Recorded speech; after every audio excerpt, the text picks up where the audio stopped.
Hoy día entonces vamos a mostrar una aplicación de lo que hemos visto en la clase anterior, que era cómo utilizábamos ecuaciones en diferencia y cómo utilizábamos operadores de rezago para mostrar la dinámica de niveles de precios y de inflaciones cuando nosotros tenemos distintos supuestos respecto a cómo se forman las expectativas. Y vamos a mostrar que claramente tener expectativas racionales o que se formen expectativas racionales versus que se formen expectativas adaptativas va a tener implicancias de primer orden respecto a, en primer lugar, la dinámica de los precios y en segundo lugar respecto a los incentivos que tendrían las autoridades para, por ejemplo, desviarse de los planes que ellas proponen. Y vamos a mostrar eso también cuando hablemos del tópico 3.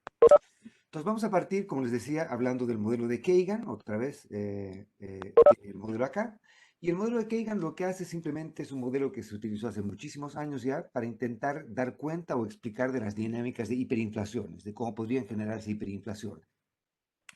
Y el modelo de Kagan lo que hace es básicamente modela la demanda de dinero. Entonces, esta expresión que tenemos acá es una expresión para modelar la demanda de dinero, donde M va a ser, por ejemplo, el logaritmo de los saldos nominales, o sea, el logaritmo natural del M grande que teníamos antes. Este P va a ser el logaritmo de del P grande, entonces, por lo tanto, esto va a ser simplemente como el logaritmo de los saldos reales, que era la parte que teníamos típicamente en nuestra M al principio. Solo que a diferencia de los casos convencionales, vamos a asumir que la demanda de saldos reales depende negativamente de las expectativas de inflación. Entonces, lo que tienen acá es simplemente la expectativa del nivel de precios en el periodo T más 1 y del logaritmo del nivel de precios en T más 1, y esto sería el nivel de precios en T, por lo tanto, esto sería como el logaritmo de PT más 1 grande esperado sobre PT, ¿no es cierto? Y obviamente, como este alfa es negativo, estamos diciendo que a medida que esperemos una mayor inflación mañana, lo que debemos hacer es demandar menos saldos reales hoy día. ¿Por qué? Porque en principio debiésemos tratar de cubrirnos de la inflación, por ejemplo, invirtiendo en activos reales en lugar de tener plata en nuestros bolsillos que sabemos que el próximo periodo van a poder comprar menos bienes. ¿Ok? Entonces, lo que voy a hacer ahora va a ser, partiendo de esta simple y humilde ecuación, lo que voy a hacer es mostrarles las diferencias día y noche que existen entre imponer expectativas racionales versus expectativas adaptativas respecto a cómo la gente forma sus expectativas. Entonces, vamos a partir asumiendo que las personas forman expectativas adaptativas. Entonces, lo que vamos a asumir es que la gente en el periodo, la esperanza de la inflación en el periodo T más 1, la inflación esperada para el periodo T más 1, va a ser simplemente igual a gamma veces la inflación efectivamente observada en el periodo T. O sea, el cambio en el nivel de precios, del logaritmo del nivel de precios, entre el periodo T y el periodo T menos 1. Y obviamente vamos a asumir que este gamma es mayor que cero, por lo tanto, si es que la inflación observada. ¿Alguien me está preguntando algo? Eh, Al final de por supuesto que sí. Vicente, puedes hacer los anuncios que quieras al final de clase. O puedes mandar un chat también, no hay problema. ¿Ok? Bien, muy bien, muchachos. Ok, entonces, ¿qué les iba a decir? Va, ya, ok. Entonces, la expectativa de inflación en el periodo T más 1 va a ser simplemente gamma veces la inflación efectiva en el periodo T. ¿Ok? Y por lo tanto, entonces, lo que estamos diciendo es que si la inflación observada ha sido lo que fuera, lo que esperaríamos es que la gente acomode eso creyendo que la inflación va a ser gamma veces esa inflación. Este gamma podría ser uno, por ejemplo, entonces sería el caso en el que asumimos que la inflación esperada va a ser exactamente igual a la inflación observada al periodo anterior. ¿Ok? Entonces, si es que este fuese el caso, es decir, que la expectativa de inflación se fija de este modo, lo que podemos hacer es simplemente reemplazar esta expresión que tenemos acá en esta parte de acá. Y por lo tanto, entonces llegaríamos a esta expresión que tenemos aquí. Entonces nos diría que los saldos reales son una función de la inflación observada en el periodo T. ¿Sí? ¿Ok?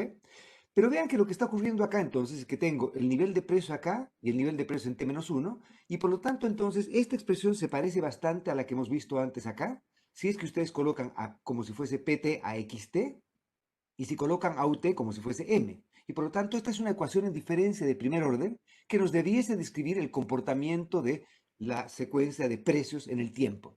Y por lo tanto vamos a hacer exactamente eso. Entonces vamos a colocar al nivel de precio a un lado y por lo tanto, como ven, si es que yo llevo este P a este lado, me va a quedar simplemente que 1 más alfa gamma PT menos alfa gamma PT menos 1 es igual a MT.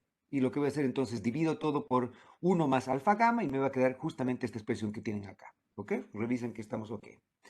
Y entonces lo que va a ocurrir es que como este alfa es negativo y este gamma es positivo, 1 más alfa gamma en el denominador, lo que va a ocurrir es que esta parte de acá, que sería el correspondiente a este b que tenemos acá, esta parte de acá va a ser menor que 1 en valor absoluto. Como es menor que 1 en valor absoluto, sabemos que la manera en que tenemos que proceder para poder construir una secuencia del nivel de precios en función de esto es aplicando el operador de rezago y aplicando el operador de rezago, dado que esta función, o perdón, dado que este coeficiente es menor que 1 en valor absoluto, sabemos que esto va a converger a 1 sobre 1 menos esta parte a la L, ¿no es cierto? Y sabemos que, dado que esto es menor que 1 en valor absoluto, llegamos a exactamente la solución que habíamos expresado en el periodo anterior, esta expresión de acá. ¿Sí? ¿Recuerdan? Esto que hemos hecho la anterior clase. Exactamente esto. ¿Ok? ¿Qué ocurre entonces? Si es que ustedes miran esta expresión, ustedes están resolviendo entonces esto hacia atrás, lo que me está diciendo esto entonces es que si es que yo tengo expectativas adaptativas, lo que va a ocurrir al final es que el nivel de precio hoy día depende de la historia de ejecuciones de la política monetaria en el pasado. Es decir, que los agentes con expectativas adaptativas lo que hacen es que se vuelven agentes que son, entre comillas, tontos, o se vuelven agentes que son backward looking, se dice, que son agentes que miran al pasado, que las decisiones respecto a la formación de precios, las decisiones respecto a todas las cosas que hacen, las fijan en función de lo que ocurrió, no en función de lo que esperan que vaya a ocurrir. Un punto importante de esto es que si ustedes miran, esta secuencia, dado que esta expresión es menor que 1 en valor absoluto, converge a 1 sobre 1 menos esta expresión de acá. Y como tiene un coeficiente metido aquí, si ustedes calculan esa cosa que converge esta sumatoria, eso va a ser exactamente igual a 1. Por lo tanto, lo que me está diciendo esto es que el nivel de precios va a ser un promedio ponderado de la historia de las políticas monetarias pasadas. Donde obviamente, dado que esto es menor que 1, lo que va a ocurrir es que la historia más reciente va a tener más influencia respecto al nivel de precio hoy día, pero todo lo que ha ocurrido en el pasado va a importar. O sea, lo que pasó en el siglo XIV va a ser importante para definir cómo va a ser el nivel de precio hoy día. Pero curiosamente no es importante lo que ocurre, lo que va a ocurrir mañana o lo que esperamos que ocurra mañana. Y por lo tanto, obviamente, esto abre las puertas para que cuando tengamos agentes que son backward looking, la política monetaria puede ser tremendamente oportunista, en el sentido de que nosotros mañana podríamos fijar una política monetaria completamente distinta a la que se ha ido realizando en el pasado, y los agentes van a ser sorprendidos por esa política, porque los agentes solamente se preocupan de lo que ocurrió con la política monetaria para fijar sus expectativas de inflación en el futuro. Y por lo tanto, entonces, cuando tenemos expectativas adaptativas, típicamente lo que ocurre es que los agentes son backward looking. Y si hay una cosa que hemos aprendido, ojalá, en nuestros cursos de economía, es que los agentes, en principio, miran el pasado solamente cuando el pasado es importante para ayudarlos a predecir el presente o el futuro. Nosotros como economistas hay algo que podemos enseñar al planeta, es que las decisiones que debiesen tomarse debiesen ser decisiones que son forward looking. Nosotros no debiésemos vivir enganchados en el pasado. Imagínense que ustedes fuesen una empresa, yo que sé, están en el siglo XIX, finales del siglo XIX, y son una empresa que hace látigos para carruajes, de sus carruajes de caballos. Es una empresa que está en boom, ¿no es cierto?, en expansión, porque obviamente todo el mundo está con carruajes y con caballos y demás cosas. Imagínense que empieza a aparecer un rumor de que aparece un automóvil y que va a empezar a aparecer el automóvil. Y obviamente con ese rumor lo que empieza a ocurrir es que lo más probable es que en el futuro empiece a demandarse menos de estos látigos y menos de los caballos y menos de los carruajes y menos de los choferes de carruajes, etcétera, etcétera, etcétera. Porque obviamente este cambio tecnológico va a hacer que desaparezcan los carruajes de las calles. Si es que nosotros tuviésemos expectativas adaptativas, porque nos ha ido espectacular en el siglo XVIII, en el siglo XVII y en el siglo XVI en nuestra producción de látigos, lo que debiésemos hacer es producir más látigos que nunca, que obviamente sería una receta obvia para simplemente ir a la quiebra, ¿no es cierto?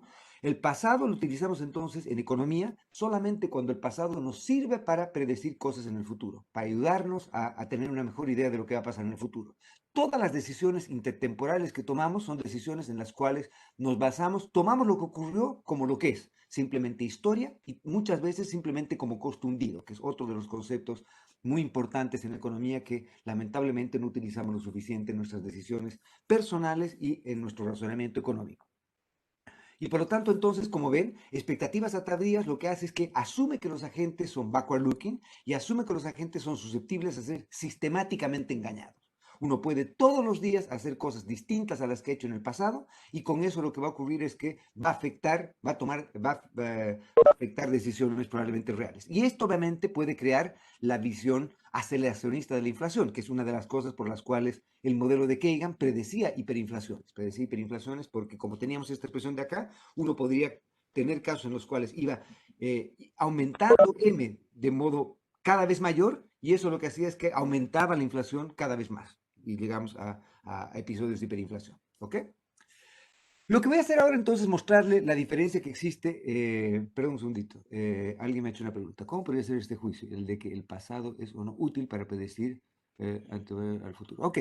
Bueno, obviamente ustedes seguramente han hecho cursos de econometría. El curso de econometría de métodos cuantitativos 3, por ejemplo, intenta justamente mostrarnos los casos en los cuales nosotros podemos utilizar información pasada, pero la información pasada la utilizamos en esos casos solamente para intentar predecir o para intentar dar cuenta de la dinámica de las variables en el presente o en el futuro, si es que queremos hacer el forecast.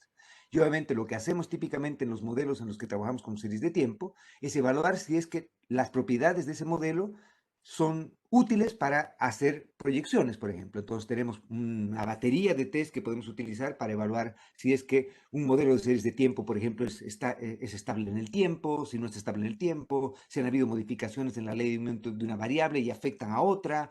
Todos los test de exogeneidad débil que seguramente han hecho en sus cursos de econometría son test en los cuales evaluamos la utilidad que tienen o no tienen series de tiempo para ayudarnos a predecir la dinámica futura de variables. Si es que no podemos hacer eso, entonces lo que tenemos que hacer es ir aprendiendo, si es que, por ejemplo, ha habido un cambio estructural que ha modificado totalmente el comportamiento de las series, entonces tendremos que ir aprendiendo respecto al nuevo estado en el que estamos, utilizando algún mecanismo óptimo de aprendizaje. Entonces, hay muchos mecanismos mediante los cuales nosotros podemos discernir si es que información pasada nos sirve o no nos sirve para predecir, entre comillas, o para hacer forecast del futuro. Vamos a discutir algunas cosas que vamos a ver al final de este curso, o al final de este curso, al final de esta sección, vamos a presentar algunos test de diagnóstico que, por ejemplo, podríamos utilizar para ver si es que un modelo X que podemos tener para formar expectativas es o no un modelo que es consistente con tener expectativas racionales. Vamos a hacer algo de eso, Nicolás, en unos minutos más, si me permites, ¿ok? ¿Estamos de acuerdo? Muy bien. Excelente. Entonces, lo que voy a hacer ahora es que voy a cambiar un poco la historia. Voy a asumir ahora que la gente no es tonta, entre comillas. Voy a asumir que la gente no, y teníamos esta idea de que viene desde Lincoln, me parece que viene esta frase, donde dice, uno puede engañar a una persona alguna vez, uno puede engañar a muchas personas algunas veces, pero uno no puede engañar a todas las personas todas las veces, ¿no es cierto? Y por lo tanto, entonces, una cosa que debiese ocurrir es que si es que nosotros notamos que el Banco Central aparece, por ejemplo, estoy diciendo que es el Banco Central, pero podría ser también la autoridad fiscal, ¿no es cierto? El Banco Central aparece diciéndonos, muchachos, mi mayor preocupación es la inflación, por lo tanto no se preocupen, yo me comprometo a que mi política monetaria va a ser consistente con una inflación del 2%, y por lo tanto me comprometo a una emisión monetaria de tanto por ciento anual, o me comprometo a una tasa de política monetaria de tanto que va a ser consistente con mi meta de inflación. Y lo que pasa el momento de los cubos es que el Banco Central, en lugar de emitir al 2%, emite al 5%, o emite al 8%, o emite al 9%. Y el próximo periodo dice, no se preocupen muchachos, disculpen, ha sido un problema de la coyuntura, ustedes saben que el precio del cobre, no sé qué historias, y por lo tanto, pero de ahora en adelante volvemos a toda la historia como la teníamos, y no se preocupen, todo va a seguir igual, inflación esperada 2%. ¿Y qué hace el Banco Central? Nuevamente nos toma el pelo. En el caso de política de expectativas adaptativas, lo puede hacer y básicamente sin costo, como vamos a discutir un poquito más tarde. En cambio, si es que nosotros somos agentes racionales, lo que debiese ocurrir es que cuando nos empiezan a decir que van a emitir al 2% y empiezan a emitir al 4, al 5, al 6, o nos dicen no se preocupen, si es que me eligen a mí cuando yo sea gobierno, nunca voy a hacer una reforma comercial o una reforma tributaria que va a afectar a la clase media o la clase trabajadora, y lo primero que ocurre es que por cualquier razón o emergencia, lo primero que hacen es modificar los impuestos. Entonces, lo que ocurre en ese caso es que tenemos lo que vamos a llamar en unos minutos más, un poquito más tarde, en el punto 3, vamos a llamar a esto inconsistencia dinámica, que van a ser cuando los planes, cuando es óptimo desviarse, entre comillas, del plan que se prometió. Y lo que ocurre es que expectativas adaptativas ayuda mucho a que eso sea posible, hace que sea bastante fácil que eso ocurra. Y por lo tanto, entonces, nos parecería que es bastante más consistente el pensar que los agentes, si es que optimizan en otras cosas, ¿por qué no van a optimizar también en la formación de expectativas? ¿Por qué no van a utilizar eficientemente la información que tienen para intentar tomar decisiones, sabiendo que las decisiones más importantes y lo que nos hace adultos, lo que nos gradúa de niños o de adolescentes adultos, es que nos damos cuenta que las decisiones que tomamos tienen consecuencias intertemporales. Y como tienen consecuencias intertemporales, que lo más importante para las decisiones que tomamos hoy día son que nosotros tenemos que tomar en cuenta que las decisiones que estamos tomando hoy día van a afectarnos o van a limitarnos de las decisiones que vamos a poder tomar mañana. Obviamente, esa es probablemente la razón más poderosa de por qué los modelos backward looking son modelos que no tienen ningún sentido desde un punto de vista económico. Porque obviamente nosotros no estamos jugando un juego contra nosotros en el pasado. Lo que estamos haciendo es estamos intentando encontrar la mejor manera en la cual nos vamos a consumir, por ejemplo, hoy día, pero sabiendo que las decisiones de consumo hoy día tienen implicancias para lo que vamos a poder consumir mañana y por lo tanto ahorramos o invertimos hoy día, por ejemplo. O las decisiones que ustedes están tomando hoy día respecto a cuánto tiempo le dedican a estudiar esta materia, debiese tener, si es que creen que esta materia es razonable, debiese tener implicancias intertemporales para otras cosas que van a hacer en el futuro. Y esa es la razón por la cual ustedes en principio están tomando este curso, ¿no es cierto? Y están, ojalá, exigiéndose para tomar este curso y no están dedicándose a la fiesta en lugar de estudiar acá, porque creen que hay una ganancia en hacer esto, ojalá por lo menos, ¿no es cierto? Y espero que sea correcto que eso finalmente ocurra. ¿Ok? Entonces, en el fondo, si es que creemos que somos, otra vez, no estoy diciendo que con expectativas racionales sepamos lo que va a ocurrir mañana. Lo que estoy diciendo es que estamos utilizando eficientemente la información que tenemos, que puede ser información limitada, puede ser información imperfecta, para tratar de predecir variables en el futuro. Lo que voy a hacer ahora entonces, simplemente porque la matemática va a ser bastante más fácil, si quieren pueden intentar discutir qué ocurría cuando esto no pasa y van a ver que no hay grandes diferencias de verdad si es que incluimos, por ejemplo, un error no sistemático acá. Pero lo que voy a hacer es que voy a tomar una versión fuerte de expectativas racionales. Y la versión fuerte de expectativas racionales es lo que se llama previsión perfecta, o en inglés, perfect foresight, que es simplemente asumir que nosotros sabemos exactamente lo que va a pasar en el futuro. O sea, estamos trabajando en un modelo en el que no hay incertidumbre, sería este caso. Entonces, en un modelo sin incertidumbre, la expectativa del nivel de precio en el periodo T más 1 va a ser lo que efectivamente ocurra con el nivel de precio en T más 1. O lo que es lo mismo, la expectativa de inflación. Si es que restamos acá el precio observado en T, la expectativa de inflación va a ser exactamente igual a la inflación observada en T. Les digo, esto no es crucial para lo que vamos a derivar y tal vez como un ejercicio podrían intentar pensar qué es lo que ocurre cuando ustedes incorporan, por ejemplo, un error entre lo que esperábamos y lo que ocurrió. Van a ver que no hay grandes diferencias entre en lo que vamos a encontrar acá. ¿Ok? Entonces lo que vamos a hacer ahora es asumir que la esperanza, el nivel de precio en T más 1 es el nivel de precio efectivo en T más 1. Por lo tanto, en lugar de la esperanza en T más 1, nos olvidamos de la esperanza y colocamos simplemente PT más 1. Y si hacen eso, entonces les va a quedar esta ecuación de acá. Hacen lo mismo que habíamos hecho antes, lo que hacen es simplemente dejan PT más 1 acá, llevan el otro al otro lado, dividen entre alfa, ¿sí? Para que les quede el PT más 1 solo, con coeficiente 1, y les va a quedar una función entonces en que van a tener perdón, dejamos el PT a este lado, que es lo que les decía, dividen esto entre 1 menos alfa, entonces va a ser PT es igual a esta expresión, y una función que depende del precio en el periodo T más 1. Por lo tanto, lo que está ocurriendo acá es que dado que el alfa es menor que 1, y tienen acá el 1 menos alfa por acá, esta expresión de acá va a ser, esta expresión de acá es menor que 1, pero lo que era lo mismo cuando expresamos en PT más 1, esta va a ser una ecuación en diferencia, en la cual el valor de acá va a ser mayor que 1. Y como el valor de acá es mayor que 1, sabemos que en este caso no aplicamos operador de rezago, sino que aplicamos operador de adelanto.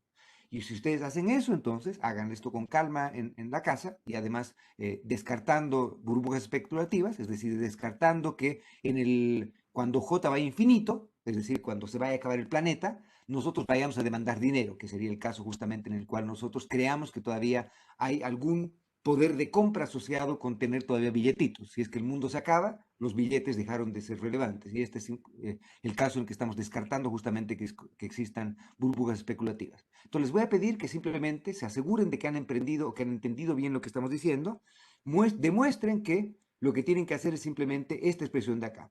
Dado que tienen un coeficiente que es mayor que 1, multiplican y dividen por el negativo del recíproco de esto y les va a quedar que todo va a ser igual a una función de adelantos de las demás variables, ¿sí? O sea, forward looking, y esta va a ser una expresión hacia atrás que la van a usar convenientemente aquí, ¿ok? Y por lo tanto, entonces, lo que les va a quedar, si es que tienen esta versión de expectativas racionales, entre comillas, lo que les va a quedar es que en el fondo el nivel de precios hoy día, acá está la derivación justamente como les estaba diciendo, el nivel de precios hoy día va a poder expresarse simplemente como un promedio ponderado, exactamente igual que lo que teníamos antes, solo que el promedio ponderado va a ser un promedio ponderado de la política monetaria esperada de hoy día en adelante, donde ahora otra vez es más importante lo que está ocurriendo hoy día y lo que va a ocurrir mañana de lo que va a ocurrir en el siglo XXV. Entonces nos importa saber cómo se va a comportar la autoridad monetaria en el futuro, pero nos importa más cómo se va a comportar en el futuro más cercano. Por lo tanto, esto es otra vez un promedio ponderado de lo que esperamos que sea la política monetaria, pero la política monetaria futura, no la política monetaria pasada. Y por lo tanto, esta es la manera en que los agentes racionalmente se comportan. Otro punto importante también, dado que estos ponderadores suman uno, es que si es que nosotros, por ejemplo, modificásemos la política monetaria cambiando M, haciendo un cambio permanente en M, haciendo un cambio proporcionalmente igual en M, por ejemplo, aumentamos M en tantos puntos todo el tiempo, entonces lo que va a ocurrir es que el nivel de precios va a saltar en exactamente la misma proporción. Pero la inflación no va a cambiar, ¿no es cierto? Porque recuerden que la inflación es el cambio constante en precios. Obviamente, para que haya inflación, tiene que estar cambiando M regularmente, todo el tiempo. Si es que M está cambiando, entonces ese va a ser el canal mediante el cual va a haber inflación. Si es que M cambia una sola vez, va a cambiar el nivel de precio una sola vez, pero la inflación se va a mantener constante. Lo importante entonces de esta historia es que hemos encontrado una manera en la que podemos utilizar operadores de rezago y adelanto para mostrar la dinámica que va a tener el nivel de precios y mostramos que expectativas racionales y expectativas adaptativas son como el día y la noche. Expectativas adaptativas nos dice que los agentes debiesen ser, entre comillas, tontos, es decir, que los agentes solamente se ocupan de ver el pasado y toman decisiones mirando el pasado.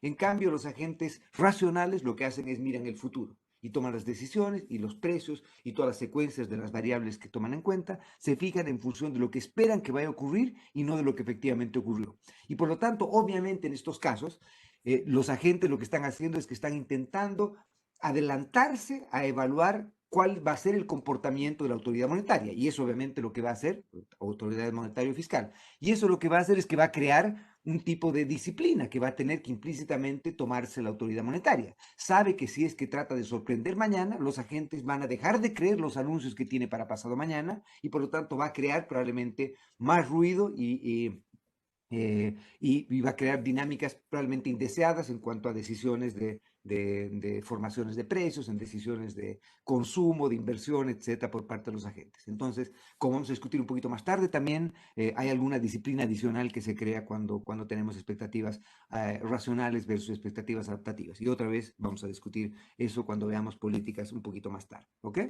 Entonces, el refrán final o la moraleja final de lo que hemos encontrado acá es básicamente que cuando teníamos expectativas adaptativas, los agentes eran backward looking, cuando teníamos expectativas racionales, los agentes son forward looking. Y hemos podido entonces darnos el lujo de utilizar, no sé si darnos el lujo, pero de utilizar lo que hemos aprendido de operadores de rezago y de operadores de adelanto, y hemos utilizado un ejemplo concreto de operadores de rezago y operadores de adelanto para evaluar cómo se determina la secuencia de precios dadas las políticas monetarias. En un caso, dada la historia de las políticas monetarias, y en el otro, dado a lo que esperamos que sean las políticas monetarias en el futuro. ¿Ok?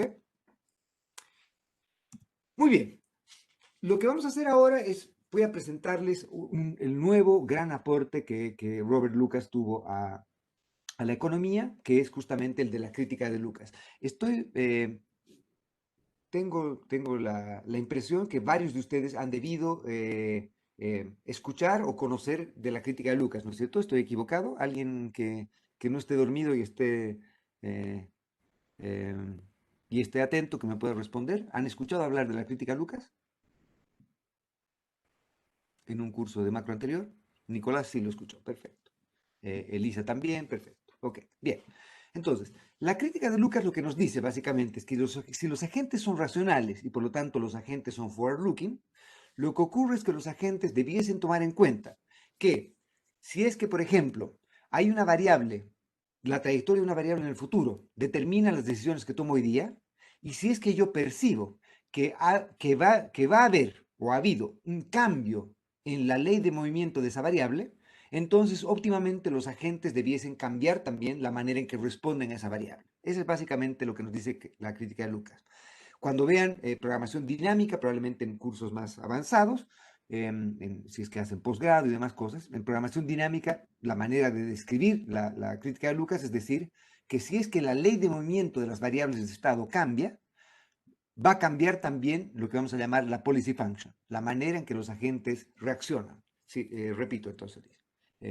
¿Lo puedo repetir? Sí, lo repito. Entonces, lo que estamos diciendo es, tal vez vayamos con este ejemplo. Supongan que están con algo parecido a esto que tienen acá. Supongan que tienen algo parecido a esto de acá. Perdón, a esto de acá. Entonces, que tienen un modelo en que tienen agentes que son forward-looking.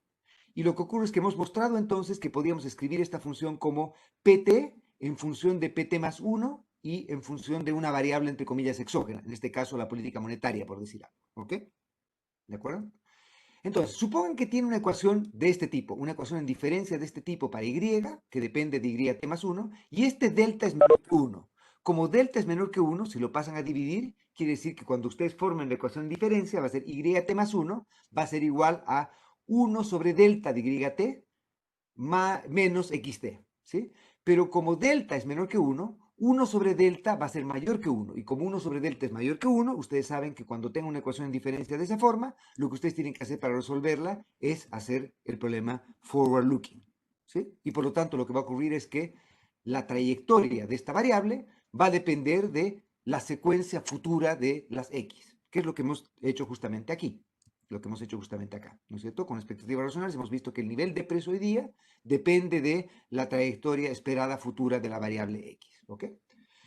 Pero esto no está diciendo solamente lo que entendemos desde un punto de vista lógico. La variable y hoy día, por ejemplo, los precios hoy día, dependen de la trayectoria futura esperada de la variable x, en ese caso de la política monetaria. O, por ejemplo, nuestro consumo hoy día depende de lo que esperemos que sea nuestra secuencia de ingresos futuros, por ejemplo, ¿no es cierto? Que va a ser lo que vamos a mostrar cuando hagamos las ecuaciones intertemporales de decisiones de consumo y ahorro, que seguramente ustedes ya han hecho también. Entonces, lo que es importante ahí es que nosotros entendemos que, por ejemplo, un agente lo que intenta hacer es suavizar su trayectoria de consumo. Y si, por ejemplo, nosotros sabemos que mañana vamos a ganar la lotería y vamos a tener unos cuantos millones de dólares adicionales en el banco, y hoy día, obviamente, no hemos ganado la lotería, y nosotros sabemos que vamos a ganar la lotería, o creemos que vamos a ganar la lotería, o creemos que vamos a ganar, vamos a tener más ingresos mañana, es óptimo tratar de suavizar consumo. ¿Cómo tratamos de suavizar consumo en ese caso? Traer ingreso futuro a ingreso presente. ¿Cómo se llama eso? Prestarnos plata, ¿no es cierto? En el fondo. Y por lo tanto, entonces, si queremos suavizar consumo y creemos que nos va a ir muy bien mañana, es óptimo intentar endeudarnos hoy día para suavizar nuestra tarea de consumo. Vamos a poder pagar lo que tenemos porque vamos a tener mayores ingresos mañana y con eso tenemos un perfil de consumos bastante más estables porque obviamente valoramos más el consumo presente, el consumo futuro. ¿Qué ocurre si es que nosotros sabemos que mañana las cosas van a estar terribles, que probablemente nos despidan, que vamos a perder nuestros ingresos, etcétera? Lo que debiésemos hacer en el caso en el que preveemos que van a haber vacas flacas es ahorrar hoy día, ¿no es cierto? Tratar de suavizar nuestra trayectoria de consumo, en este caso ahorrando un poco para afrontar el temporal que viene en el futuro. Entonces, todo esto es simplemente la manera en la que típicamente decimos que tomamos las decisiones. O sea, decimos, la variable Y se fija hoy día en función de lo que esperamos que vaya a ocurrir en el futuro. ¿Ok? Pero eso no nos dice exactamente cómo debiésemos tomar la decisión hoy día. Nos está diciendo simplemente, bueno, esto lo hacemos en base a lo que creemos que va a ocurrir en el futuro. Supongan ahora que nosotros sabemos que la variable x, ya que viene la respuesta a la pregunta que nos hacía Nicolás, sabemos que, por ejemplo, la variable x se fija en este caso de acuerdo a un proceso AR1. Entonces, por ejemplo, lo que ha ocurrido es que la política monetaria se ha fijado siempre como que la política monetaria hoy día va a ser ρ veces la emisión del periodo anterior. ¿Ya? Entonces, y si ρ es menor que 1, esto sería como un proceso AR1 si es que le metemos un shock, y en este caso estamos haciendo que no haya nada estocástico, entonces simplemente una ecuación en diferencia de primer orden. ¿Ok? ¿De acuerdo? Bien. De hecho, ni siquiera necesitamos que el ρ sea menor que 1. Podemos decir que el ρ sea 1, pero acá lo estamos haciendo exactamente menor que 1. ¿Ok? Simplemente para hacer esto. Voy a mostrarles ahora cómo vamos a resolver esto. Entonces, si efectivamente sabemos que la política monetaria se ha fijado siempre así y sabemos que se va a fijar siempre así, entonces lo que podemos hacer es, dada la información que tenemos en el periodo t, podemos predecir perfectamente en este caso, porque no hay incertidumbre. Si hubiese incertidumbre, obviamente tendríamos errores, pero los errores deberían ser no sistemáticos, como vamos a discutir un poquito más tarde, cuando veamos cómo evaluamos nuestros modelos de formación de expectativas, por ejemplo. ¿Ok? Entonces, lo que podemos hacer es simplemente, haciendo sustituciones sucesivas, dado cuál es el X hoy día, podemos predecir cuál es el X mañana, o cuál va a ser el X mañana, que va a ser simplemente ρ veces el X de hoy día. ¿Podemos predecir cuál va a ser el X de pasado mañana? Sí, porque el X de pasado mañana va a ser ρ veces el X de mañana, pero el X de mañana es ρ veces el X de hoy día y por lo tanto el X de pasado mañana va a ser ρ al cuadrado del X de hoy día y así sucesivamente. ¿Me sigue? Entonces yo podría, y esta cosa de acá es lo que voy a llamar la ley de movimiento de, y entre comillas vamos a llamar a la X, la variable de estado, y vamos a llamar al Y la variable de control. Entonces, esta variable es la que nosotros controlamos y esta es la variable, entre comillas, exógena o la variable de estado. La variable de estado tiene una manera en que se comporta y la manera en que se comporta es lo que vamos a llamar su ley de movimiento. ¿Ok? Y entonces, si nosotros sabemos cuál es la ley de movimiento, la variable X, lo que podemos hacer es utilizar su ley de movimiento y reemplazar la ley de movimiento aquí. Y entonces lo que hacemos es simplemente, en lugar de xt más j, colocamos simplemente ρ a la j xt y podemos factorizar entonces delta por ρ a la j xt y esa sería entonces la manera en que incorporamos la ley de movimiento o la manera en que se generan los x en el futuro para poder tener una manera de poder decir exactamente cuál va a ser nuestra decisión respecto a y hoy día en función solamente al x de hoy día. Porque dado que delta es menor que 1 y dado que ρ es menor que 1, delta por ρ va a ser menor que 1. Como delta por ρ es menor que 1, quiere decir que la sumatoria esta, dado que el x sub t no depende de j, puede salir de la sumatoria, me va a quedar simplemente x sub t por esta sumatoria. Pero esta sumatoria va a converger a 1 sobre 1 menos delta ρ, porque delta por ρ es menor que 1. ¿Todos de acuerdo? Y por lo tanto, entonces, hemos llegado a una regla de decisión, es una regla determinística. Y esta regla es lo que se llama la policy function, o la función de política, en la que estamos diciendo la manera en que vamos a decidir hoy día cómo consumimos o cómo se fijan los precios hoy día o lo que fuera, la manera en que Y se define hoy día va a ser una función determinística del X de hoy día, que depende del delta. El delta, recuerden, era el parámetro que nos estaba diciendo cómo era nuestro problema de decisiones intertemporales, y depende del ρ, que era la ley de movimiento de la variable de estado. ¿De acuerdo? Y por lo tanto, entonces, acá tenemos una regla. Es que si, por ejemplo, esto fuese cuánto consumimos hoy día en función del ingreso que tenemos, entonces estamos diciendo, bueno, si tu ingreso es tanto, consume una fracción de ese ingreso, supuestamente, ¿sí? O si es que tu X es, yo qué sé, y si tu ingreso fuese otra cosa, entonces tu Y debería ser otra cosa. Pero para que esto funcione, para que esta regla funcione, necesitamos que la ley de movimiento de los estados se mantenga constante en el tiempo. Y por lo tanto, respondiendo a la pregunta de Nicolás, entonces si sabemos que los X son un proceso estable en el tiempo, que no se ha modificado y no se va a modificar, podemos utilizar series de tiempo ahora, la historia de las X, para poder obtener, por ejemplo, estimadores del ρ. Y una vez que tenemos un estimador de ρ, si nosotros sabemos que la ley de movimiento de X no va a cambiar, con eso podemos hacer entonces predicciones respecto a cómo nos vamos a comportar.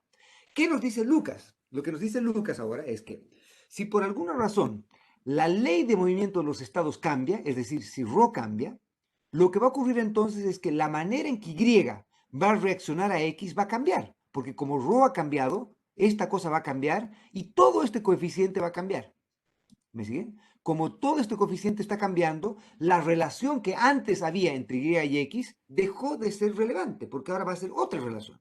Si nosotros, si la política monetaria ha sido siempre de una manera y hemos proyectado la política monetaria así porque hemos creído la autoridad monetaria o lo que fuera, y mañana renuncia este presidente del Banco Central, viene otro presidente del Banco Central que le gusta más o menos la inflación que el otro y decide comportarse de un modo completamente distinto.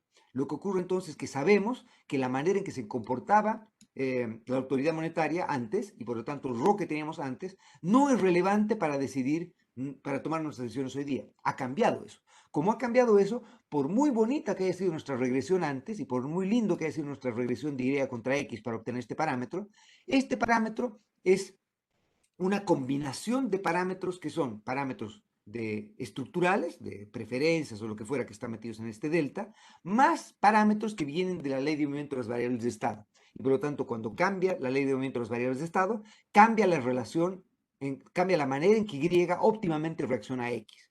Y por lo tanto ya no nos es útil el modelo econométrico que teníamos antes para predecir cómo vamos a afectar Y cuando cambia X.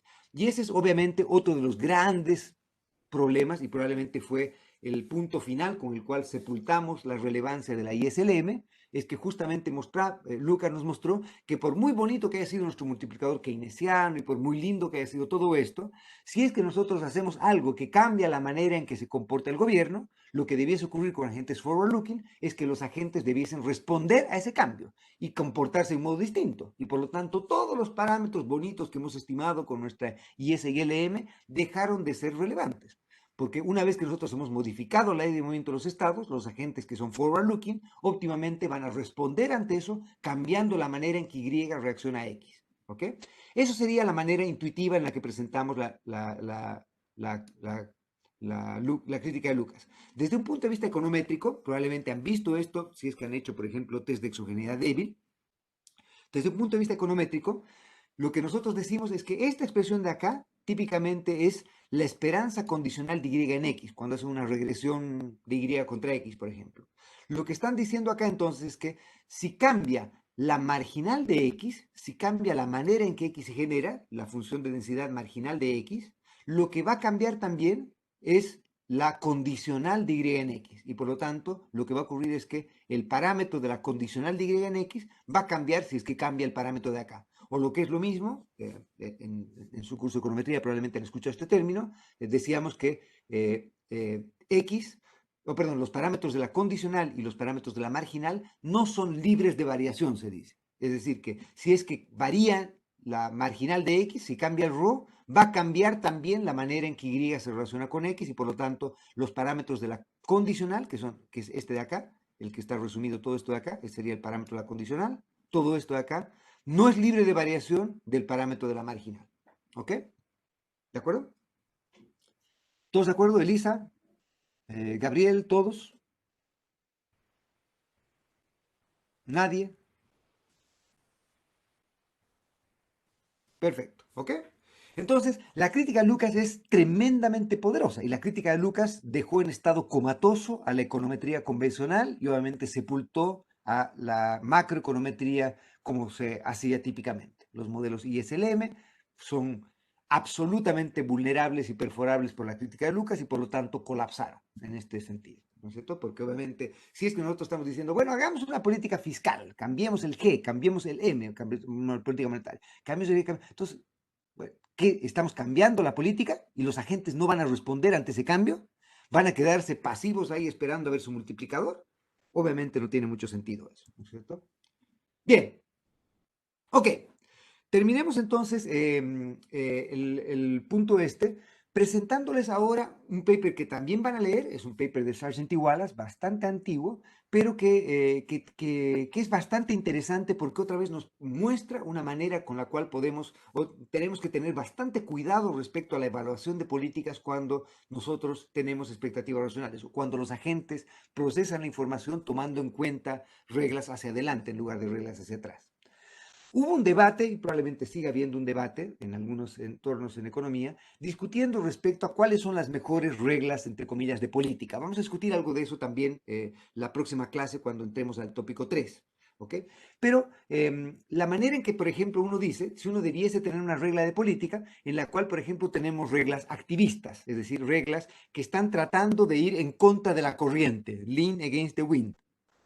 Entonces, por ejemplo, tener una política fiscal que sea anticíclica, o tener una política monetaria que responda de modo distinto ante, por ejemplo, shocks en producción o shocks en inflación. O sea, que sean reglas que se llaman estado contingentes. Es decir, que, por ejemplo, nosotros decidimos que vamos a ahorrar el gasto de gobierno cuando el producto es menor al producto potencial o producto a largo plazo, sea como fuera que hemos definido ese concepto, ¿no es cierto?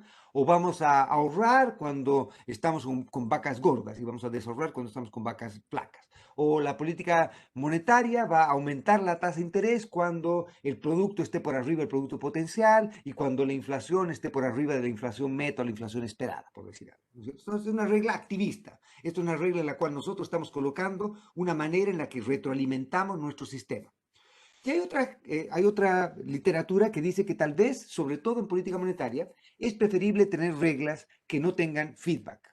Es decir, reglas que sean, por ejemplo, reglas como la regla de Friedman, por ejemplo, que nos decía que deberíamos fijar la emisión monetaria, si es que hacemos política monetaria, que la política monetaria sea lo más predecible posible, justamente por las mismas cosas que habíamos discutido antes de que si es que, por ejemplo, nosotros tenemos una política que es muy errática o que es muy volátil, lo que puede ocurrir es que nosotros, en lugar de ayudar nuestra causa, la perjudiquemos, porque creamos un ruido adicional en las decisiones privadas de los agentes no van a creer en los anuncios que nosotros hagamos, vamos a crear innecesariamente mayor volatilidad. Entonces, muchas veces en este tipo de literatura nos dicen es preferible tener reglas absolutamente predecibles y reglas que ni siquiera sean contingentes al estado de la naturaleza. Entonces, por ejemplo, una regla como la de Friedman es que nos decía Friedman, ¿por qué no colocamos en nuestra constitución política, para ni siquiera tener que preocuparnos de discutir nada de esto, en nuestra constitución colocar algo así como decir, la política monetaria va a ser una tasa de crecimiento de la emisión monetaria del tanto por ciento al año, punto, K% al año. Y se acabó. Independientemente si hay inflación, si no hay inflación, si el producto es más alto, más bajo de lo que creíamos que debería ser, nuestra regla es de tanto por ciento. Y con eso entonces lo que hemos hecho es que hemos hecho la política absolutamente predecible. Obviamente, ojalá también creíble, ¿no es cierto? Porque obviamente una tentación de tener una política como esas es que si es que no tenemos por eso tiene que ser algo que tiene que estar metido en la Constitución o tiene que tener un costo muy fuerte de desviarse. Porque si es que no hay costo de desviarse, vamos a ver que lo óptimo va a ser desviarnos y por lo tanto tomar el pelo a la gente para crear un veranito de San Juan, entre comillas, como vamos a ver un poquito más tarde. ¿Ok? Entonces, obviamente necesitamos eso, tener algo que nos ate de manos para que la regla sea creíble. ¿Sí? Vamos a discutir eso con un poquito más de calma después. Entonces, hubo una discusión en algún momento bastante activa respecto a esto, de si debiésemos tener reglas que sean como constantes o reglas activistas. Por ejemplo, prometer que bajo ninguna circunstancia vamos a modificar la estructura de impuestos o prometer o decir que la estructura de impuestos va a cambiar conforme a las circunstancias o que dependiendo de las necesidades, etc. Entonces, la pregunta es, ¿valdría la pena tener reglas activistas o reglas constantes? Y lo que vamos a hacer es discutir que, aunque puede ser, en algunos contextos va a ser óptimo, entre comillas, tener reglas predecibles y constantes, y en otros casos podemos preferir tener reglas activistas, pero aunque sean reglas activistas, típicamente, bajo expectativas racionales, debiesen ser reglas activistas que sean conocidas ex ante. Es decir, que nosotros digamos ex ante algo parecido a lo que es la regla de superávit estructural, por ejemplo, ¿cierto? Es decir, que cuando el cobre esté por arriba de lo que creemos que debería ser en el largo plazo y cuando el producto esté por arriba de lo que creemos que debería ser en el largo plazo, entonces vamos a gastar menos y vamos a ahorrar más, etcétera, ¿no es cierto? Que sea una regla que sea predecible por los agentes. Obviamente, lamentablemente, como ustedes saben, la regla fiscal tampoco fue tan estructural como nos dijeron, porque empezaron diciendo que iba a ser una regla de superávit estructural, después fue una regla de equilibrio estructural y después se volvió una regla de déficit estructural y la verdad es que, como vamos a ver más tarde, aún en las mejores familias estamos tentados a, a, a ensuciar un poco las reglas que tenemos si es que tenemos la tentación de hacerlo. Y lamentablemente la tentación de hacerlo va a estar siempre presente, como vamos a ver la próxima clase. ¿Ok? Bien, entonces, por ahora simplemente asumamos que tenemos una autoridad monetaria que está interesada, por ejemplo, en estabilizar, entre comillas, el nivel de producto, o está interesada en estabilizar la volatilidad del nivel de producto, hacer lo más chica que sea posible la volatilidad del producto. ¿Ok? Y para ello va a escoger, por ejemplo, una política monetaria, va a escoger un M. Obviamente podríamos hacer que esto dependa de la tasa de interés en lugar de M, y hay varios papers que tratan de hacer eso. Podrían, si quieren, practicar con un paper en el que tienen, por ejemplo, una regla de Taylor y tratan de ver cómo eso afectaría a lo que vamos a discutir en unos minutos más. ¿Ok? Entonces, la idea es que tratamos de minimizar la distancia que hay, perdón, el valor esperado entre el Y que observamos y un Y estrellita, donde el Y estrellita es, por ejemplo, el Y, el producto potencial o el producto de largo plazo o el producto deseado, como lo quieran llamar. ¿Ok? Podemos sumar y restar el promedio de los Y, ¿sí? El promedio muestral de los Y. Entonces, la esperanza de Y va a ser igual a este valor de acá, entre comillas. ¿Sí? ¿Ok? Y por lo tanto, entonces, nosotros podemos siempre descomponer el error medio cuadrático como la suma de la varianza de Y más el sesgo al cuadrado, donde el sesgo al cuadrado es simplemente la diferencia que hay entre el promedio y nuestro valor Y estrella, que es nuestro valor meta, ¿ok? Si es que nosotros estuviésemos interesados en, por ejemplo, minimizar la volatilidad de Y, entonces lo que deberíamos hacer es escoger en lugar de Y estrella simplemente el Y barra, que sería el valor esperado de Y. ¿Sí? Y por lo tanto, en ese caso, el sesgo sería igual a cero, porque Y estrella es exactamente igual al Y barra, y por lo tanto todo este término es igual a cero. Esto es igual a cero simplemente por la definición que tenemos de esta expresión de acá, la diferencia entre el Y y la esperanza, la diferencia de la esperanza entre Y e Y barra debería ser igual a cero, ¿no es cierto? ¿Ok? Bien. Y por lo tanto, entonces, si es que nosotros fijásemos nuestra meta igual al valor esperado de Y, entonces lo que estaríamos tratando de hacer acá es minimizar la varianza de los Y o la volatilidad de los Y, ¿ok? Supongan ahora, voy a partir con un modelo muy simple, supongan ahora que tenemos un modelo que es una variante, entre comillas, de un modelo con una pseudo curva de Phillips, ¿ya? Entonces, supongamos que lo que ocurre es que el Y hoy día depende del Y rezagado, entonces se parece un poco a la curva de Phillips variante Isla de Lucas, ¿no es cierto? Y que además depende de la política monetaria hoy día y de la política monetaria pasada. Entonces, por ejemplo, si es que nosotros hacemos que M suba, M puede afectar positivamente, entre comillas, Y. ¿Ok? La pregunta es si nos interesaría tener una política en la cual aumentamos el M acá. ¿Ok? Entonces, lo que voy a hacer simplemente ahora es tratar de ver, tratar de resolver cuál debiese ser la política monetaria óptima, si es que esta es la manera en que Y reacciona a M, y ahora nosotros somos la autoridad monetaria. ¿Cómo nosotros debiésemos decidir la secuencia de M's que hacen que los Y sean lo menos volátiles posible? ¿Ok? Aquí le falta un cuadrado. ¿Dónde le falta un cuadrado? Ah, sí, toda la razón. Acá le falta un cuadrado. Toda la razón, Matías. Sí, falta un cuadrado acá. Gracias. Ah, entre paréntesis, les voy a pedir que me vayan mandando, si quieren, cada que acabe un tópico, me pueden ir mandando errores que van detectando, ¿ya? Y entonces acaba un tópico y me mandan un mail con los errores que detecta en estas notas, y a la persona que más errores detecte le voy a aumentar unos cuantos puntos en un control o tarea. Le voy a aumentar unos 10 puntos, digamos, en su control o tarea, ¿ya? 10 puntos sobre 100.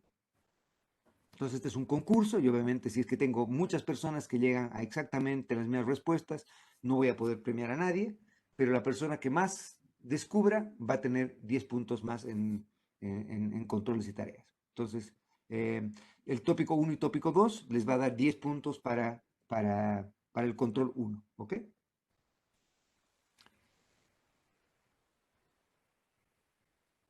Sí, Maite, sí. Este es simplemente un ejemplo simple y trivial. No estoy diciendo que que esta sea una versión satisfactoria de cómo se genera el producto. Esta es una de las críticas que podemos tener con los modelos iniciales de expectativas racionales, que también eran un poco ad hoc respecto a esto, que utilizaban, por ejemplo, la curva de Phillips a la Lucas, esta curva de Phillips sacada con expectativas racionales que mostramos la semana pasada, y simplemente asumen esta manera de formar producto, ¿no es cierto? Pero ustedes podrían pensar en esto con algo parecido a la curva de Phillips a la Lucas, o sea que cambios en M van a afectar a la inflación respecto a la inflación esperada y podrían tener efectos reales de este modo, ¿ok? No les estoy pidiendo que crean que este es algo realista, simplemente esto es un ejemplo para mostrarles cómo podríamos tener reglas que son activistas versus reglas que son sin feedback, ¿ya? Entonces, acá vamos a derivar una regla que va a tener feedback, ¿ya? Que va a ser una regla activista, entre comillas. Entonces, lo que voy a hacer es simplemente mostrarles cómo podemos encontrar la política monetaria óptima, que sería la política que nos minimice la volatilidad Y, ¿sí? La volatilidad de Y, dada esta manera en que Y se relaciona con M. Y recuerden que tenemos que decidir M, ¿no es cierto? Entonces, lo que voy a hacer ahora es simplemente voy a decir cómo los agentes debiesen formar racionalmente expectativas respecto al nivel de producto hoy día. Entonces, esto que tengo acá es simplemente la esperanza que los agentes tienen respecto a la variable Y condicional al set de información que tenían el periodo T-1. Entonces los agentes lo que hacen es que toman expectativas del Y en base a la información que tenían, deciden qué es lo que van a hacer en base a esas expectativas y después se produce el shock de política. Entonces el shock de política puede sorprendernos, ¿ya? Entonces, ¿qué es lo que va a ocurrir acá? Si sacamos la esperanza condicional a la información que tenemos en T-1 a esta expresión de acá, eso va a ser lambda veces la esperanza en YT-1, o perdón, de YT-1 condicional a la información que teníamos en el periodo anterior, y obviamente conocíamos el Y del periodo anterior, por lo tanto la esperanza de esto va a ser simplemente la misma variable. Lo mismo acá, en MT-1, conocíamos el MT-1 del periodo anterior, y por lo tanto la esperanza va a ser el valor efectivo. Pero acá lo que tenemos que hacer como agentes entonces, tratar de, como somos forward-looking, es tratar de, sabiendo que el M hoy día afecta al Y de hoy día, tenemos que tratar de predecir cuál va a ser la política monetaria que se va a ejecutar hoy día. Y por lo tanto, el agente tiene que predecir cuál es el valor que espera para M hoy día, condicional a la información que tenía hasta el periodo anterior. ¿Ok? Y por lo tanto, si por ejemplo fijamos como nuestro Y barra a esta esperanza a la que los agentes, a la esperanza que los agentes le dan a YT, condición de información que tenemos en T-1, por lo tanto entonces lo que podemos hacer es restar el Y de la esperanza de YT-1 y meter en lugar del Y estrellita, meter esta expresión de acá, meter esto de aquí, ¿sí? Meter esta expresión de acá en lugar del Y estrellita. Entonces restamos YT, que es todo esto de acá, menos el Y estrellita. Y perdón, acá me falta la esperanza del E sub t, pero el E sub t tiene que ser un shock no esperado, con esperanza igual a 0, y por lo tanto en el valor esperado de esto se va. Entonces cuando restemos esto de esto, para llegar a la expresión que tenemos que meter aquí, ¿sí? Porque estamos fijando el Y estrellita como igual al Y barra, igual a la esperanza de YT condicional de información T-1, ¿qué va a ocurrir? Esta parte se va a ir con esta, ¿sí? Esta parte se va a ir con esta, y me va a quedar simplemente una expresión que depende de a veces MT menos la esperanza en T-1 de MT más el shock, ¿sí? Y el shock obviamente no puede ser predecible con M. El shock tiene que ser un shock que sea ortogonal a la sorpresa inflacionaria, entre comillas. Y por lo tanto, entonces, este shock tiene una varianza constante, no predecible. Y por lo tanto, si yo quisiese minimizar la varianza del y la condicional a lo que yo controlo, y lo que yo controlo es M. Recuerden que lo que estoy haciendo ahora es ser la autoridad monetaria. ¿Qué es lo mejor que yo puedo hacer? Lo mejor que yo puedo hacer entonces para minimizar la varianza de Y es que dado que lo que yo controlo es M, lo mejor que yo puedo hacer es fijar a M igual a la esperanza en T-1 de M sub T. Es decir, hacer la política monetaria que los agentes esperan que haga. Seguir una regla que ratifique lo que los agentes creen que voy a hacer. Y de ese modo voy a quitar la volatilidad asociada a la sorpresa que viene, a la sorpresa inflacionaria que viene por hacer una política distinta a la que los agentes esperan. Entonces, como ven, en este modelo, imponiendo expectativas racionales, es óptimo que la autoridad se comporte exactamente como los agentes esperan que se comporte. Obviamente esto no es necesariamente cierto en todo modelo con expectativas racionales. Hay modelos en los cuales puede ser óptimo, entre comillas, desviarnos de lo que los agentes esperan. Vamos a discutir eso la próxima clase. Pero vamos a ver que aún en ese caso, eso va a tener un costo. Y ese costo va a hacer que tengamos que pensar muy bien si es que efectivamente vale la pena hacer eso. Por lo tanto, entonces, si es que podemos ahora tratar de ver cuál es la política monetaria que debiésemos seguir, sabemos que la política monetaria que debiésemos seguir es simplemente hacer lo que los agentes esperan que hagamos. ¿Y cómo podemos encontrar qué es lo que los agentes esperan que hagamos? Bueno, una cosa que podemos hacer es simplemente volver a esta ecuación de acá y decir, bueno, tratemos de despejar la esperanza de en T-1 de MT. Y la esperanza en T-1 de MT va a ser esta expresión de acá. ¿Sí? Que es simplemente despejar esto de acá. Y por lo tanto, entonces, como ven, hemos creado una regla que nos dice, este es el Y de largo plazo, entre comillas, o el Y que esperamos, ¿no es cierto? La esperanza del Y. Y por lo tanto, lo que nos está diciendo esto es lo siguiente, vean. Si es que el Y que esperamos es mayor a esta parte de acá, entonces lo que deberíamos hacer es la gente espera que se emita más. ¿Por qué? Porque en el fondo es como que, si se acuerdan de la teoría cuantitativa, por ejemplo, si es que el producto, se espera que el producto sea mayor, si se espera que el producto sea mayor, entonces lo que va a ocurrir es que va a haber una demanda adicional de cash, ¿no es cierto?, para poder comprar más de este bien, y lo que deberíamos hacer es acomodar esa demanda mayor emitiendo más.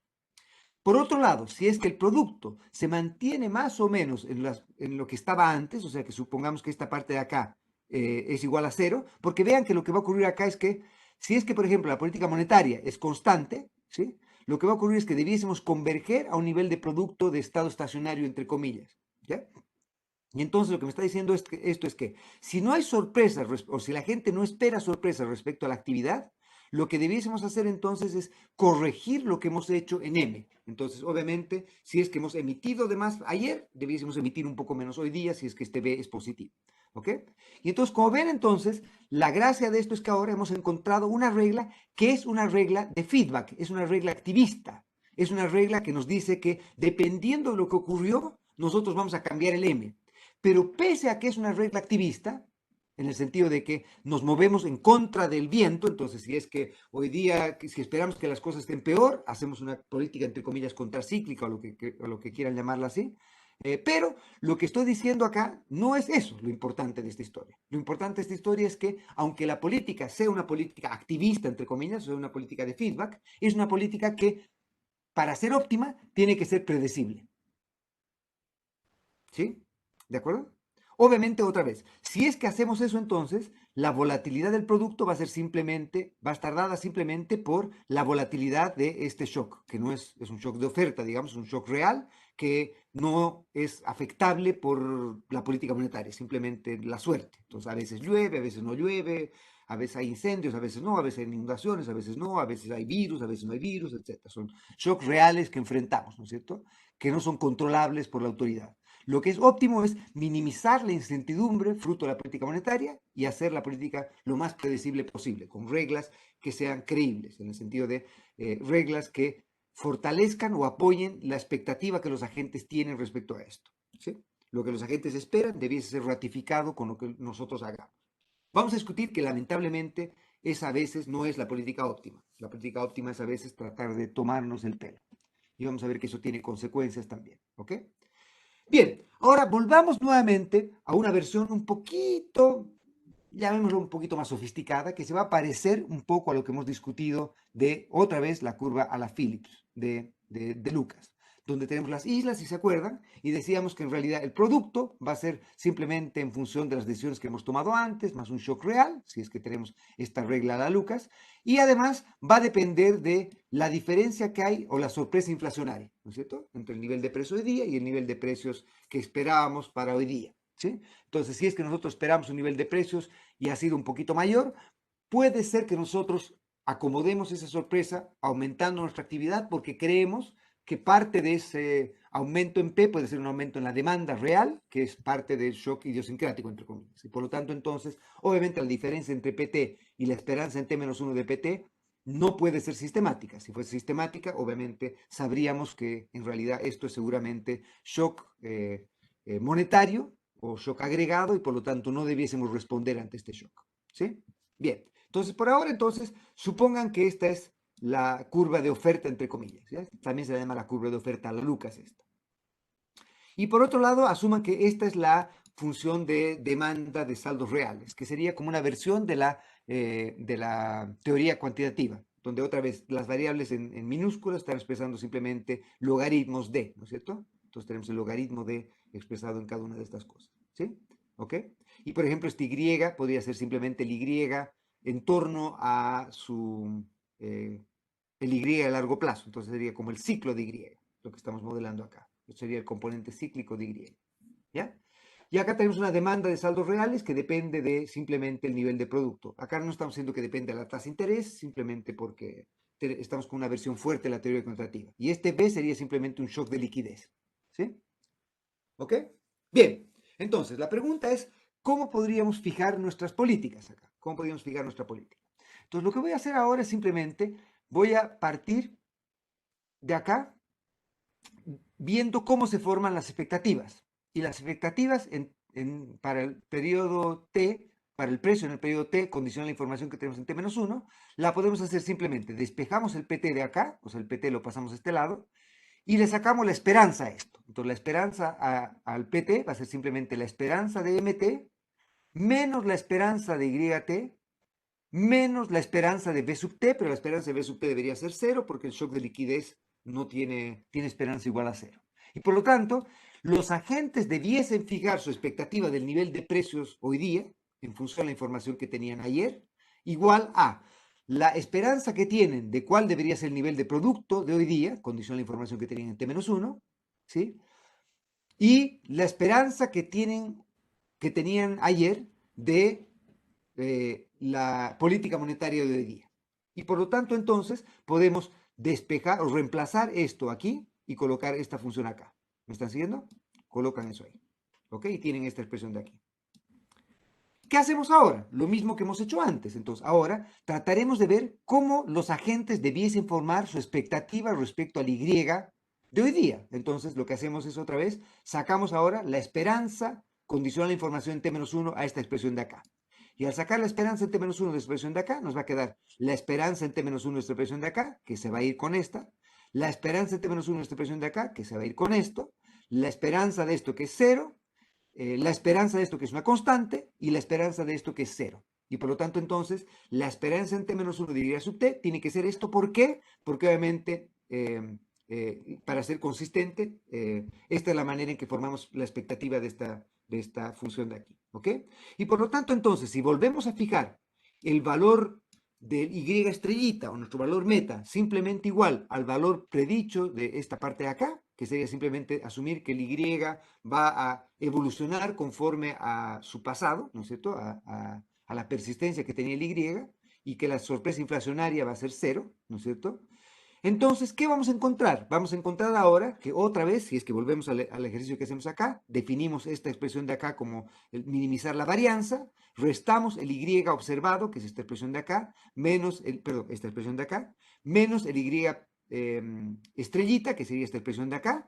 Vamos a encontrar que ahora la manera de escoger el M, hagan esto con calma en la casa, el M que debiésemos escoger, debería ser tal que haga que el M que nosotros escojamos sea consistente con lo que los agentes esperaban del M. Y por lo tanto, la esperanza de M debería ser, el M que nosotros ejecutemos debería ser igual a que los agentes esperan. Deberíamos confirmar la expectativa de los agentes.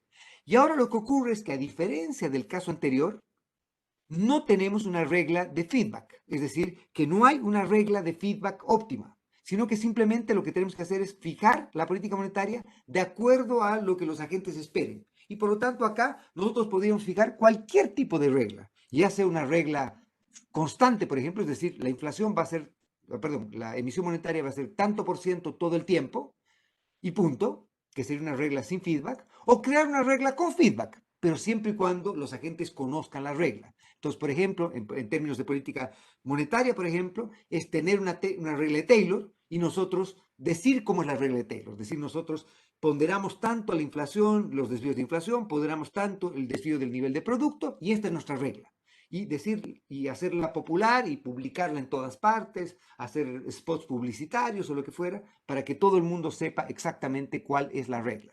Si todo el mundo sabe cuál es la regla, la gente internaliza cuál es la regla y cree cuál es la regla, y los agentes y la autoridad monetaria la confirma, es decir, se comporta exactamente conforme ha dicho, entonces lo que va a ocurrir es que va a conseguir minimizar la volatilidad del producto. Es decir, que las reglas activistas o no activistas van a ser irrelevantes cuando tenemos expectativas racionales, tenemos una economía como estas que vamos a discutir en un momento más, en las que no hay, por ejemplo, stickiness, y que el mejor negocio es el de mantener una política que sea creíble. Vamos a ver que cuando pongamos pelitos en la sopa, lamentablemente va a haber una tentación para que la autoridad monetario-fiscal aún con las mejores intenciones, trate de engañarnos sistemáticamente. Nos prometa algo y llegado el momento de los cubos, haga algo distinto.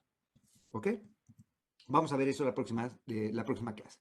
Déjenme simplemente terminar ahora con un repaso de lo que seguramente ustedes han visto en sus cursos de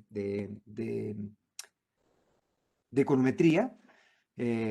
seguramente, tal vez algo en su curso de métodos cuantitativos 2, pero con altísima probabilidad o con seguridad lo han debido ver en su curso de métodos cuantitativos 3, en series de tiempo. Y es un test que podríamos aplicar para, por ejemplo, tratar de testear expectativas racionales. Entonces, supongan que ustedes tienen una regla de política, ¿ya? Cualquiera, digamos, esta regla de política. Esta es la regla de política. Y por lo tanto, si esta es una regla de política, lo que debiese ocurrir es que esto es lo que los agentes esperan que ocurra. Entonces, si es que los agentes esperan que ocurra esto, lo que ustedes podrían hacer para evaluar si es que esta regla es creíble o es consistente con expectativas racionales, es, por ejemplo, comparar esto que tienen acá con el M efectivo. Entonces, la diferencia que hay entre el M y la esperanza un periodo atrás del M debiese ser un ruido blanco. Un ruido blanco se define como un proceso estocástico en el cual información pasada del proceso no me sirve para predecir el presente o el futuro del proceso. Cuando no hay nada en el pasado de la serie que me ayude a predecir el presente o el futuro. Y eso es claramente lo que nosotros debiésemos esperar con expectativas racionales. Debiésemos esperar que el error de predicción entre lo que esperamos que ocurra y lo que efectivamente ocurrió no sea cero, pero debiésemos esperar que la esperanza de eso sí sea cero y que no sea sistemático, sobre todo en predicciones un periodo adelante. Entonces, yo, por ejemplo, predigo que la inflación va a ser 3% y la inflación ha sido 3.1%, es decir, ha habido un error de predicción del 0.1%, el próximo periodo y el próximo periodo y el próximo periodo no puedo sistemáticamente subestimar la predicción de inflación. Es decir, no puede haber estructura en el patrón de error de mis predicciones de inflación. Y por lo tanto, si hay sistemáticamente un error, quiere decir que obviamente eso no es consistente con expectativas racionales. Y puede ser que no sea consistente con expectativas racionales porque ese sea un mal modelo de formación de expectativas y por lo tanto tenga que modificar mi modelo, que por ejemplo el modelo para M no sea este de acá, sino que tenga que ser otro modelo. O simplemente puede ser que, por ejemplo, la autoridad haya decidido cambiar su regla y que por lo tanto el pasado no me ayude para predecir el presente o futuro de una serie. ¿Ok? Entonces, lo que podemos hacer acá es simplemente utilizar la información que tenemos para tratar de evaluar si es que, por ejemplo, estamos haciendo proyecciones óptimas. Y esto es lo que tienen que hacer en la segunda parte de la tarea 1, que ya he dejado, por si acaso, ¿no es cierto? Entonces, ustedes seguramente ya están haciendo la tarea 1, y parte de la tarea 1 es que les pido que traten de conseguir armarse ustedes mismos una base de datos con la cual poder trabajar estos modelos. ¿Ok? Entonces, ruido blanco es el concepto que nos dice que un proceso estocástico es ruido blanco cuando no es predecible por la información pasada que tenemos de ese proceso.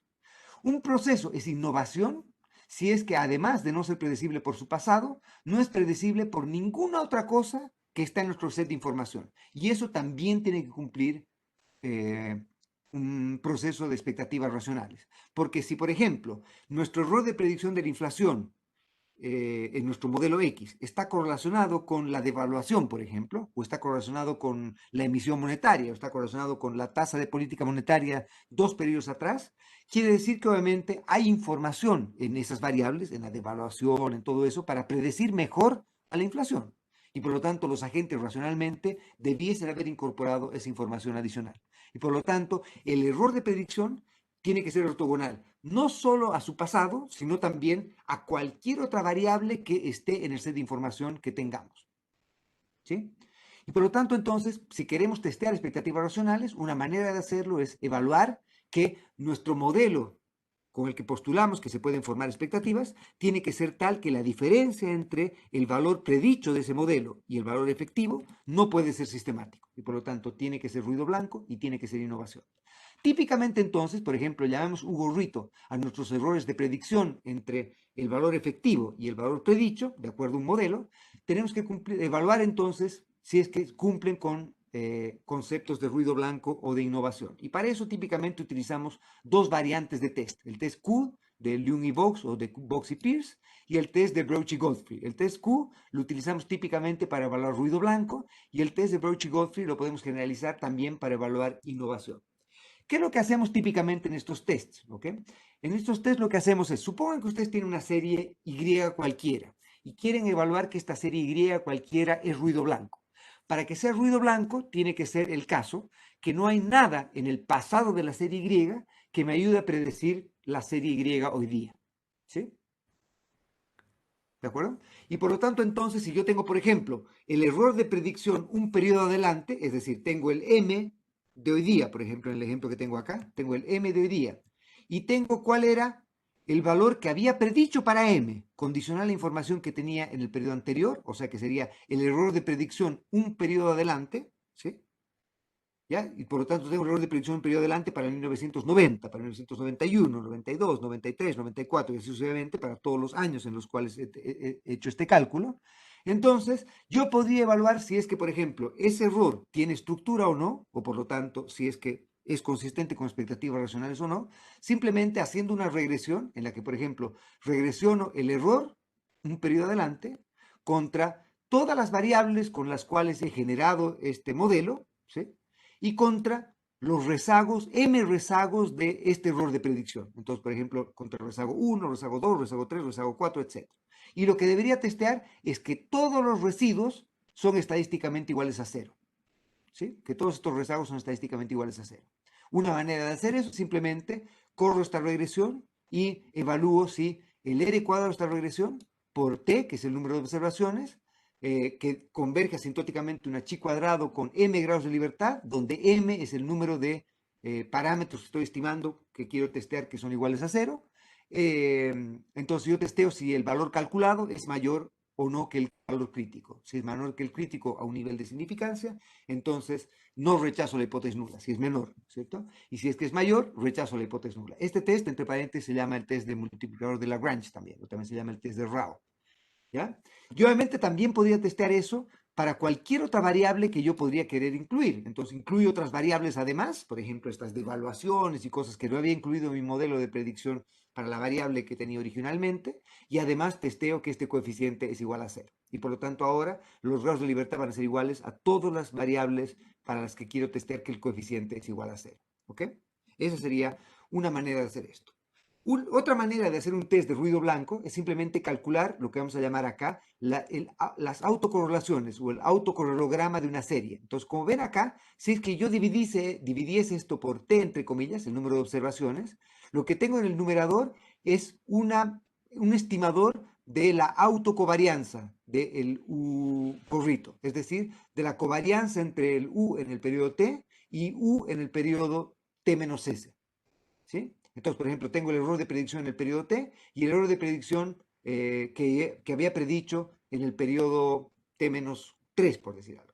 Y por lo tanto, acá tengo la autocovarianza de tercer orden. ¿Sí?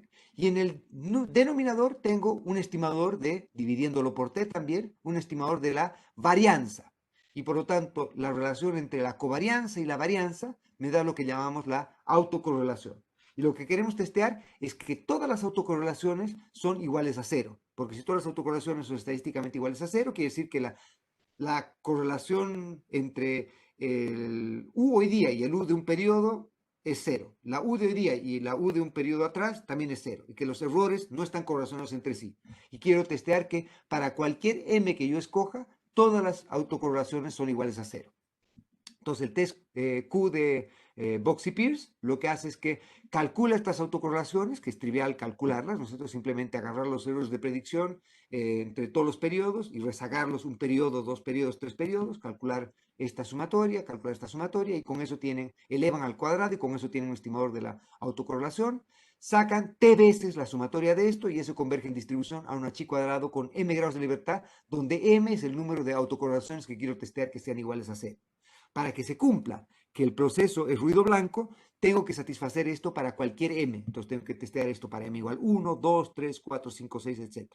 Y el test Q de Leung y Box lo que hace simplemente es un ajuste de grados de libertad de esto, que es simplemente un ajuste de que se internaliza que para calcular la autocovarianza estoy perdiendo algunas observaciones, que son S observaciones, y por eso hacemos este cálculo de este modo, ¿ok?